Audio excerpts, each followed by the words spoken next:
तो रस्मन सबसे पहले मेहमानों का परिचय मैं आपसे करा देता हूं। हमारे साथ हैं आशीष अग्रवाल, ये बीजेपी के युवा ऊर्जावान विद्वान प्रवक्ता हैं। आशीष जी का बहुत स्वागत। दूसरे मेहमान अजय सिंह यादव, ये कांग्रेस के युवा ऊर्जावान प्रवक्ता हैं। आशीष जी का भी बहुत स्वागत।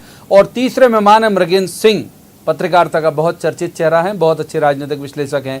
मृगेंद्र जी का भी स्वागत है। शुरुआत करेंगे आशीष अग्रवाल जी से। आशीष अग्रवाल जी, मान गए आप लोग इनकी बात, पहले नहीं मान रहे थे, वजह क्या है? और दूसरी बात यह है कि कितनी बड़ी चुनौती होंगे ये चुनाव आप लोगों के लिए? देखिए, सबसे पहले तो कोई भी चुनाव भारतीय जनता पार्टी सदैव चुनौती के रूप में लेती है, परंतु हम कोई विशेष तैयारी चुनाव के समय करते हैं ऐसा नहीं है। हम एक लाइव ऑर्गेनाइजेशन है। हम सदैव, चाहे चुनाव हो या ना हो, जन सरोकार के कार्यों में लीन रहते हैं। और जब ऐसा कोई भी संगठन जब करता है तो चुनाव के समय में उसको अतिरिक्त कुछ प्रबंध करने की आवश्यकता नहीं होती है।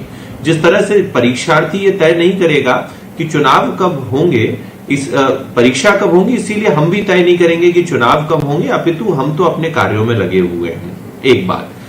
जहां तक बात है कि अप्रत्यक्ष या प्रत्यक्ष महापौर, तो भारतीय जनता पार्टी पहले भी स्पष्ट रूप से अपना मत स्पष्ट कर चुकी है कि हम प्रत्यक्ष प्रणाली से ही महापौर और इस तरह के चुनाव चाहते हैं, और इसको लेकर अध्यादेश भी हमारी ही सरकार लाई थी। परंतु अगर कोरोना के कारण, कोई विधानसभा ना होने के कारण अगर कोई प्रक्रियात्मक कोई अगर उसमें गैप रह गया है, तो अभी भी हम प्रयासरत रहेंगे कि ये जो चुनाव है वह प्रत्यक्ष प्रणाली से हो जाए। अगर नहीं हो पाएंगे तो उसको कांग्रेस कह रही है खरीद फरोख्त की आदत पड़ गई आप लोगों को। जैसे विधायक खरीद के गवर्नमेंट बना लेते थे, वैसे पार्षद खरीद के मेयर बना लोगे आप लोग। देखिए, ये कम से कम उन्होंने अब उस आरोप को तो स्वीकार ही लिया जो हम लगाते थे कि कांग्रेस को अपने ऊपर विश्वास नहीं है, और ये मानते हैं कि जनता उनको प्रत्यक्ष प्रणाली से चुन के नहीं भेजेगी, इसीलिए उन्होंने अप्रत्यक्ष तय किया था और खरीद फरोख्त करना चाहते हैं। इसलिए अब उन्होंने ये तय कर दिया है, जो उनके स्पष्ट शब्द निकल के आए हैं पीसी शर्मा जी के। भारतीय जनता पार्टी पहले भी प्रत्यक्ष तौर पर इस चुनाव को किए जाने की पक्षधर थी और आज भी है। ठीक है अजय सिंह जी, कितनी बड़ी चुनौती, क्योंकि ज्यादा चैलेंजेस तो आप लोगों के लिए है। ये तो कह रहे हैं कि भाई साल भर 365 दिन इलेक्शन के मोड में रहते हैं। आपके यहाँ तो वो मोड जो है, मूड बनाते बनाते बनता है वो वाला इलेक्शन का मोड।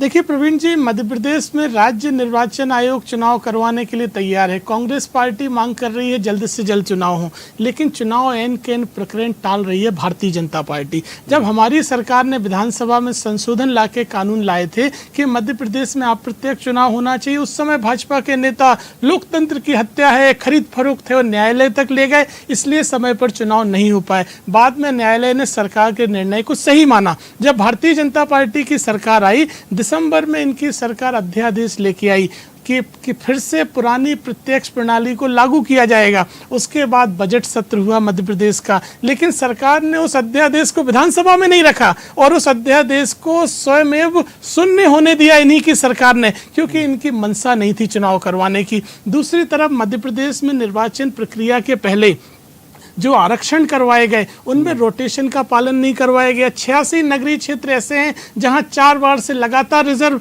कैटेगरी है, जिसको न्यायालय में चुनौती दी गई और न्यायालय में स्टे मिला हुआ है ग्वालियर उच्च न्यायालय से। सरकार ने इंदौर से भी मिला। सरकार ने आज तक उस डिसीजन को सुप्रीम कोर्ट में भी चैलेंज नहीं किया, न उस स्टे को हटवाने की कोशिश करी। तो इससे स्पष्ट दिखाई देता है कि भारतीय जनता पार्टी प्रत्यक्ष न अप्रत्यक्ष किसी भी तरह से चुनाव टालना चाहती है, बहानेबाजी कर रहे हैं। आप बताइए इस तरह की विसंगतियां क्यों हैं? ये सरकार भाग रही है चुनाव से। लंबा वक्त है, आएंगे हम एक बार मृगेंद्र जी को। मृगेंद्र जी, अभी बहुत सारे पेच लगे हुए हैं, लेकिन आज ये जो कहा निर्वाचन आयोग ने कि हाँ वो कराने के लिए बिल्कुल तैयार हैं, ये भी बता दिया कहाँ कहाँ क्या क्या हो गया। तो अगर हुए तो किसके लिए चैलेंजेस आपको ज्यादा लगते हैं दोनों पार्टियों में से?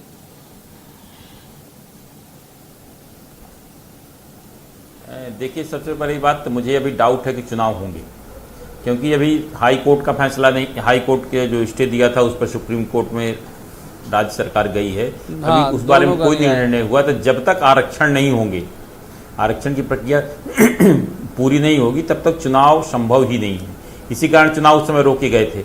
और जहां तक प्रत्यक्ष प्रणाली या प्रत्यक्ष प्रणाली से, तो चूंकि अध्यादेश का 6 महीने समय निकल गया, तो भले नगरीय प्रशासन विभाग ने पत्र लिख दिया हो कि अप्रत्यक्ष प्रणाली से चुनाव कराए जाएं, लेकिन मुझे इस पे भी डाउट है। मुझे लगता है कि जो विधानसभा का सत्र 4 दिनी सत्र जो अगस्त महीने में हो रहा, मुझे लगता है सरकार फिर उसे कैबिनेट में लाके एक फिर विधेयक के रूप में लाएगी और भारतीय जनता पार्टी की मंशा है कि चुनाव प्रत्यक्ष प्रणाली से कराए जाए। इसलिए मुझे दोनों चीज़ों पर डाउट है। हाँ, मुख्य चुनाव आयुक्त बसंत प्रताप सिंह जी ने जरूर कहा है कि हम तैयारी कर रहे हैं, तो पहले भी उन्होंने ये बात कही थी कि हम चुनाव के लिए पूरी तरह से तैयार है, सरकार जब कहेगी हम चुनाव करा देंगे। इस बीच आरक्षण को लेकर विवाद हो गया। तो जो परिस्थितियां बन रही हैं, और अगर जिस तरह से अगर तीसरी लहर की बात हो रही है, आप देख रहे हैं कि धीरे धीरे केरल में